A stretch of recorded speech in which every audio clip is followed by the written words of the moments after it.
Et bonjour à tous. Alors, on va faire une petite vidéo sur ce qui se passe dans mon pays, à Madagascar, et pourquoi c'est la merde dans tous les domaines. Donc, pour vous donner une idée, on a actuellement 3 heures plus entre 5 à 6 heures de coupure d'électricité par jour, ce qu'on appelle ici les délestages, et l'eau est coupée quasiment toute la journée. De toute façon, en matinée, vous n'en aurez jamais.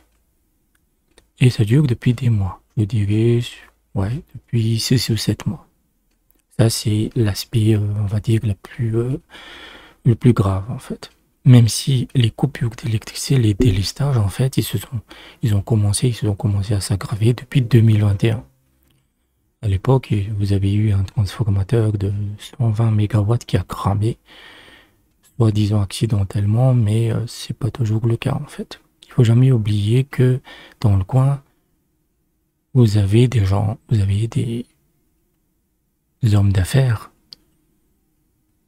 qui est le synonyme d'oligarque, qui ont tout intérêt à ce que l'entreprise d'électricité nationale, qu'on appelle ici la Tirama, se casse la gueule. Parce que c'est eux qui louent les groupes euh, électrogènes. Les grands groupes électrogènes. Et bizarrement, c'est aussi eux qui fournissent le carburant. Donc l'argent qu'ils font, c'est absolument insane en fait. Et comme l'économie, c'est de l'énergie transformée, alors automatiquement, si vous comptez aller 6 heures, et surtout c'est toujours dans les heures de pointe, sinon ce serait pas drôle en fait, c'est que chez nous, par exemple, actuellement, et surtout, euh, vous savez, si vous êtes humoriste, en fait, vous devriez venir dans le pays, même temporairement, parce que c'est pas facile, et rien qu'avec la communication de la diorama, il y a tout un tas de... Il y a beaucoup de matière, quoi. C'est-à-dire que j'ai l'impression que ils recrutent spécialement des employés pour trouver des excuses les plus connes les unes des autres. Pourquoi ça ne marche pas? C'est incroyable. C'est-à-dire qu'actuellement, c'est la sécheresse, c'est la raison est officielle, puisque la majorité de l'énergie ici est produite par l'hydroélectrique, par les barrages. Et donc, quand il n'y a pas d'eau, ça dit qu'on attend la saison des pluies. Et donc, les barrages sont à sec. Et donc, il n'y a plus d'électricité. Moi, j'ai une question. Je suis quelqu'un de bête, en fait. Une question toute bête. En 2024, comment un pays peut se développer s'il doit regarder le ciel pour avoir de l'électricité? C'est d'une stupidité totale. Et surtout, les sécheresses, il y en a toujours eu en fait. Il y a toujours des retards dans la saison de pluie. Vous avez eu des années où il n'y a quasiment pas eu de saison des pluies et on est directement arrivé à aller dans la saison cyclonique. Donc pourquoi ça ne coupait pas à cette époque? Pourquoi maintenant? Et la réponse est simple. C'est que la Diagama est endettée. Elle n'a plus de fric parce que qu'est-ce qui se passait autrefois en fait? Dans les régimes successifs, quand vous avez ce problème-là, on lançait les centrales thermiques. Alors, nous avons deux ou trois grosses centrales thermiques qui compensaient le truc. Ça consomme énormément de carburant, c'est vrai. Et c'est ce qu'ils sont en train de faire. Mais ça suffit pas. Et ça coûte énormément d'argent. Et comme la diagramme dans les régimes successifs a été utilisée comme un portefeuille personnel par les dirigeants, bah, l'entreprise est à sec. En sachant que l'une des raisons qu'ils donnent aussi, c'est que fondamentalement, l'électricité, l'entreprise la vend à perte. Il y avait le président, hein, le champion national.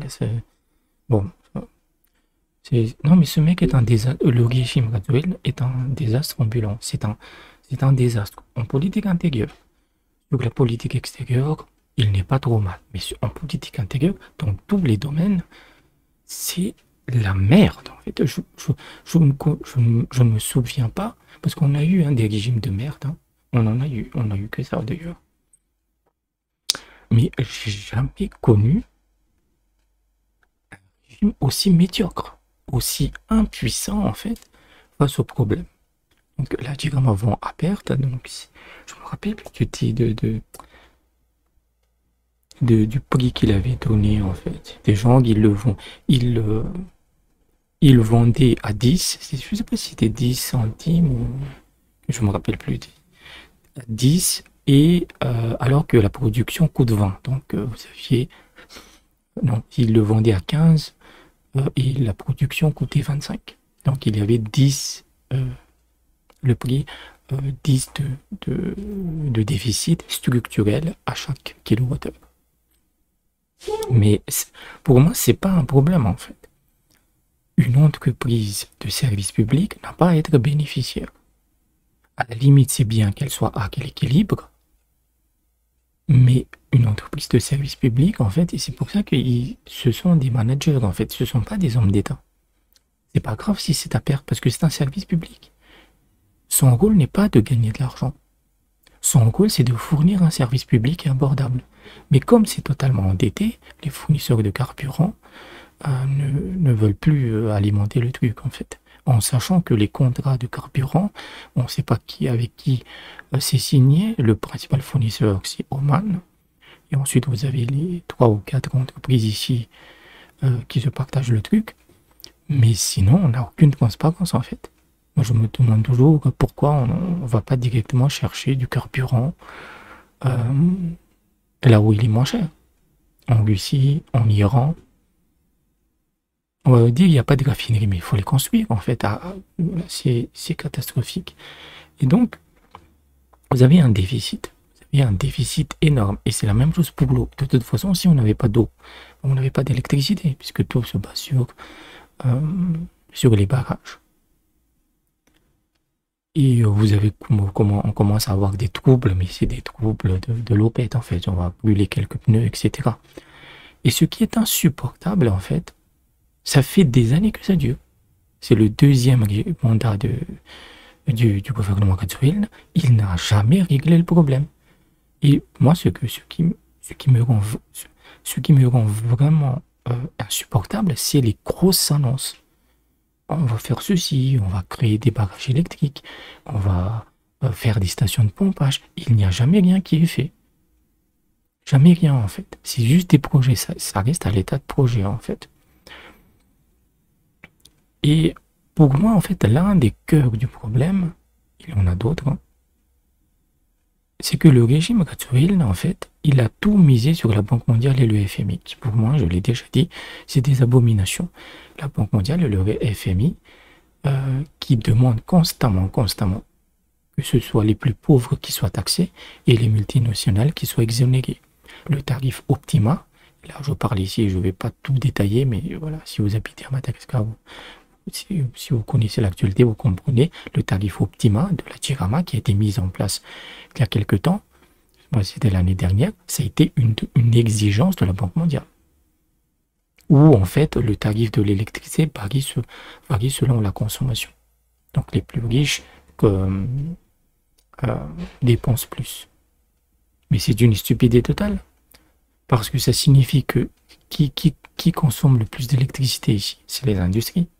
C'est les grosses entreprises en fait. Et là, on a dit qu'ils vont se prendre 20% d'augmentation dans la gueule l'année prochaine. Et donc, vous avez une productivité qui baisse avec des licenciements à la clé. Donc, c'est un cercle vicieux. C'est ça, la Banque mondiale et le FMI. C'est des gens qui ne savent pas gérer un État. Ils sont juste là pour piller l'État au profit des multinationales. On se souvient aussi du chantage qu'ils ont fait sur le code minier. Donc, le cœur du problème, il est là. On n'a pas de financement indépendant. Plus de ça, donc, on est dans le noir. Et il n'y a aucune solution, en fait.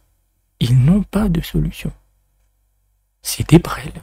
Mais ça va faire des grosses annonces, ça va aller en voyage absolument partout. Et je ne parle pas du reste. Pour moi, la diagramme, c'est un problème. Mais le reste, l'inflation. Les médicaments ont pris 120% dans la gueule. 120%. Moi, je souffre de glaucome. Et parfois, je dois mettre de l'eau dans mes colliers, en fait, pour que ça tienne plus longtemps. Tout, tous les aliments ont pris 100% dans la gueule. Et contre l'inflation, ils n'ont absolument rien pu faire. Ils ont proposé des solutions. On va tout produire ici, d'accord? Mais j'attends toujours. Hein. En fait, pour moi, le pays peut s'en sortir uniquement s'il se débarrasse de la Banque mondiale et du FMI. Parce que, parce que comme ça, en fait, il n'y aura personne qui vont lui dire quoi faire, en fait. On va me dire, oui, mais qui va nous donner de l'argent? On peut se financer par nous-mêmes, par la Banque centrale. Mais les 5 précédents gouverneurs de la Banque centrale sont issus de la Banque mondiale.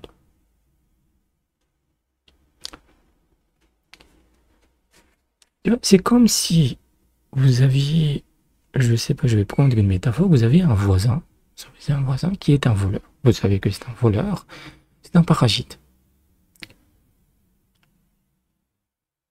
Et vous lui donnez en fait à garder votre coffre-fort. En disant, non mais t'es un voisin, t'es cool, toi. On se connaît, tu vas pas me voler. C'est ça de mettre un mec de la Banque mondiale à la Banque centrale. On peut se financer par nous-mêmes. En plus, donc, parce qu'on dit l'inflation c'est 10%. La moyenne de l'inflation, ça veut rien dire en fait. L'inflation réelle, c'est ce que tu vois dans les rayons. C'est aussi simple que ça. Et ça ne fait qu'augmenter. Tandis que les salaires, ils n'ont pas bougé. Parce que oui, il y a le salaire officiel, le minimum, etc. Tout le monde sait que personne ne respecte le salaire minimum.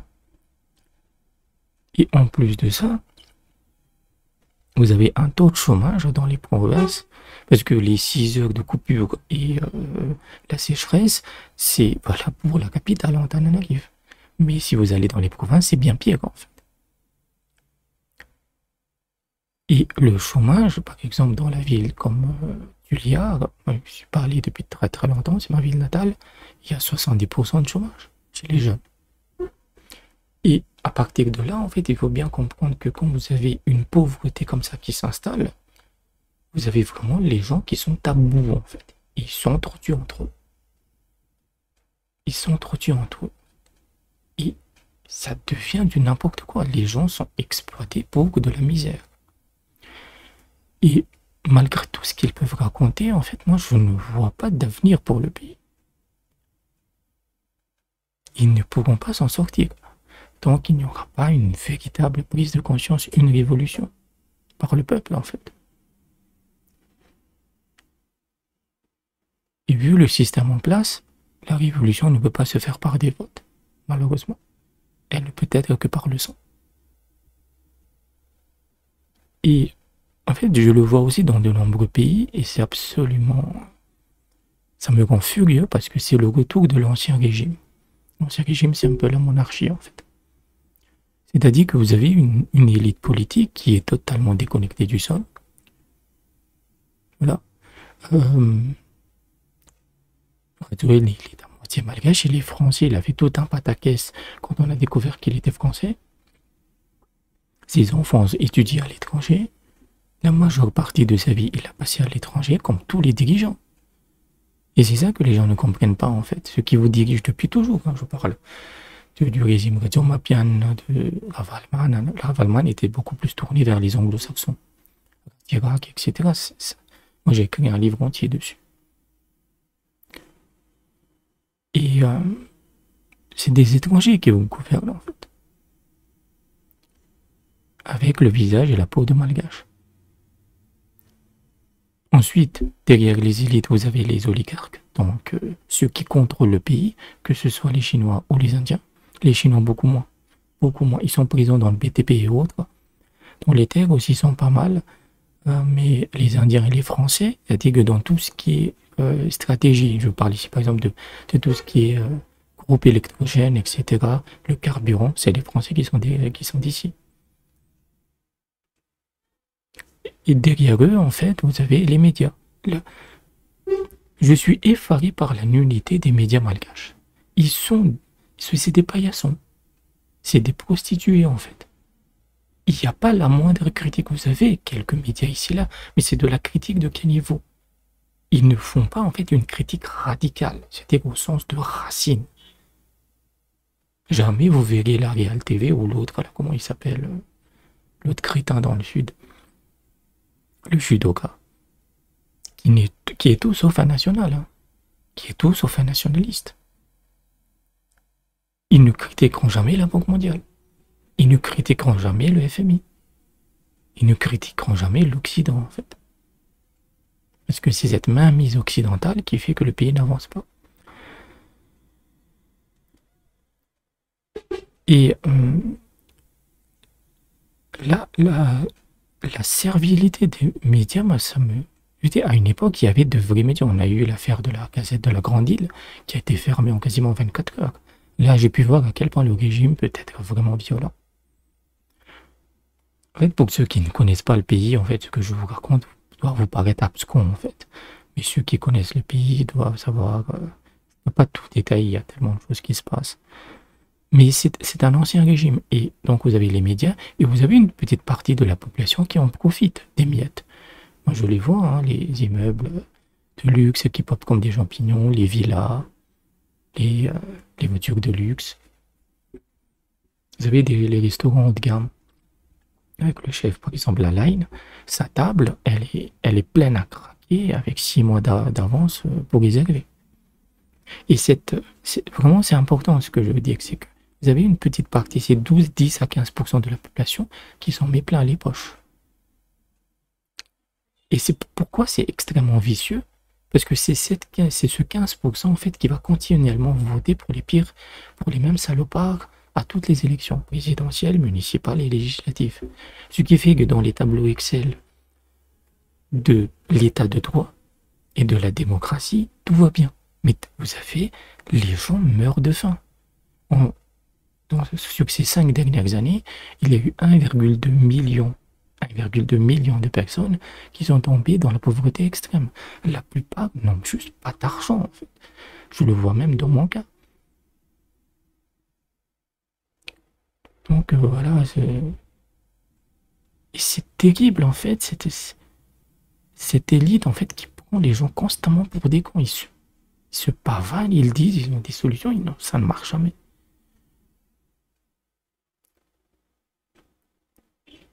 Et le fait est que ça peut pas tenir, en fait. Tôt ou tard, ça va exploser. Le malgache, c'est pas comme l'africain. L'africain, il est brut de décoffrage. Il ne peut pas supporter l'injustice. Le malgache, il est énormément comme l'asiatique. C'est comme un roseau, en fait, qui va plier. Et tout d'un coup, en fait, ça explose. C'est comme un cancer à bas bruit. Ça se développe dans votre corps, en fait. Et quand ça explose, en fait, vous avez une violence, une espèce de sauvagerie comme on n'en a jamais vu. Et tous les mecs en face qui vous exploitent et qui pillent le pays, ils en disent, mais on ne pensait pas que vous étiez si violent. Moi, j'étais là en 2009. J'ai vu ce que ça peut être. Mais dès qu'il y a la moindre contestation, la répression est sanglante. Mais c'est incroyable. Le niveau d'incompétence et de médiocrité de ce pays, en fait, j'ai jamais vu des élites aussi nulles. Ils ne réussissent absolument rien. Le téléphérique, putain, 150 millions d'euros, le truc ne marche pas. Évidemment, quand tu n'as pas d'électricité, tu n'en as pas. Et tu fais du téléphérique avec un tarif, c'était combien déjà, 4000 argaques. Alors que les gens, ils ne peuvent pas payer 600 argaques. Moi, je suis au chômage depuis des mois, en fait. C'est vraiment la merde. J'ai eu un entretien qui s'est mal passé, comme d'habitude, et c'était très loin, en fait. Donc, je devais prendre 2 bus. Donc, je me dis juste l'aller-retour, en fait, je ne sais pas si je vais accepter le travail parce que je ne l'ai pas eu, finalement. Mais je me calculais, c'est que si le salaire n'est vraiment pas bon, en fait, ça ne vaut pas le coup. Parce que je vais perdre 10 à 15% du salaire en frais de transport. Sans parler de 3 à 4 heures perdues dans les embouteillages, etc. Donc, jamais. En fait, c'est des projets pharaoniques. C'est comme Miami à Tamatave. C'est pour les 10 à 12% en fait d'oligarques. Et des sous-merdes qui les servent en fait. Ce pays a tellement de ressources en fait. C'est ça qui est rageant. Cobalt, ilménite, litchi, vanille, pétrole, de l'huile lourde, pardon. Et tout le monde s'en fout en fait. Tout le monde s'en fout. Parce que ces dirigeants, quand ils auront pillé le pays, à votre avis, où est-ce qu'ils vont aller? Ils vont aller en France. Ils ont déjà leur ville à acheter. C'est pour ça que je dis c'est des étrangers. En fait. Moi, je ne suis pas d'origine malgache, mais je suis malgache. En fait, je suis né ici, mes parents sont nés ici, mes grands-parents sont nés ici. Et je mourrai ici, en fait. Mais eux, non.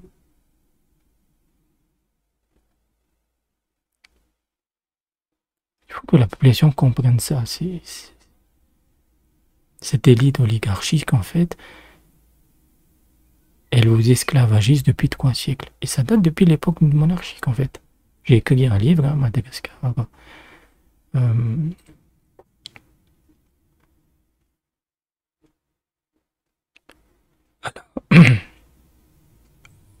Vous le trouverez. Même j'arrive pas à ce que ça, non. À la poursuite de son développement, quelque chose comme ça. Je dis tout dedans, en fait. Le problème, c'est cette élite et cette oligarchie derrière. La Banque mondiale et le FMI, il faut vraiment s'en débarrasser. Vous avez les BRICS+, qui arrivent, la multipolarité, etc. C'est pour ça qu'en politique extérieure, ils sont pas mauvais. Le mec est allé en Chine faire du tourisme, mais il fallait le faire il y a 5 ans, en fait. Et non pas se coltiner, se branler devant l'Occident. Il faut se rapprocher de la Russie, de l'Inde. Les Émirats, c'est pas mal, mais les Émirats, non. Ils sont là pour l'or. Il faut être très honnête. Ouais, on produit également de l'or. C'est pas les ressources qui manquent, en fait. Vous savez, je me souviens toujours de cette interview de l'ambassadeur du Japon il y a 2-3 ans. C'était il y a 2 ans. Et il disait, mais comment on pouvait être pauvre, en fait? Avec vos ressources, comment on pouvait être pauvre? C'est fou, et c'est une vraie question. Madagascar est le pays qui connaît le moins de croissance dans le monde. C'est le seul, c'est l'un des rares en fait. Tous les autres pays se développent en termes de PIB par habitant, c'est-à-dire la quantité d'argent que vous avez par an. On est les seuls au monde où le truc soit stagne, soit baisse. On est les seuls. Même des pays en guerre, le Yémen, la Somalie, le Soudan, ils sont des PIB par habitant qui augmentent. Et nous, on baisse en fait. Donc, à la base, je voulais juste parler de l'attirement, en fait, mais on est profité pour parler. C'est terrifiant, en fait. En termes d'intellectuel, il n'y a rien. Le nationalisme, on dirait qu'il n'existe pas, en fait. Le souverainisme, il n'existe pas. Tout le monde s'en fout. Et c'est normal, la plupart des gens sont en survie. Quand vous êtes en survie, vous avez la tête dans le guidon et vous réagissez pas, en fait. Vous vous dites simplement comment je vais payer mon loyer, comment je vais nourrir mes enfants, etc. etc. Donc c'était juste, voilà, peut-être que dans le futur je ferai des vidéos un peu plus détaillées, mais j'espère qu'un jour ou l'autre, la population va se réveiller et faire, il faut une purge. Il faut une purge, mais vraiment, vraiment radicale. Sinon ça changera jamais. Donc voilà. J'espère que vous avez apprécié la vidéo. Si vous avez des sous, n'hésitez pas à aller sur Patreon ou Buy Me a Coffee. Et je vous dis à bientôt.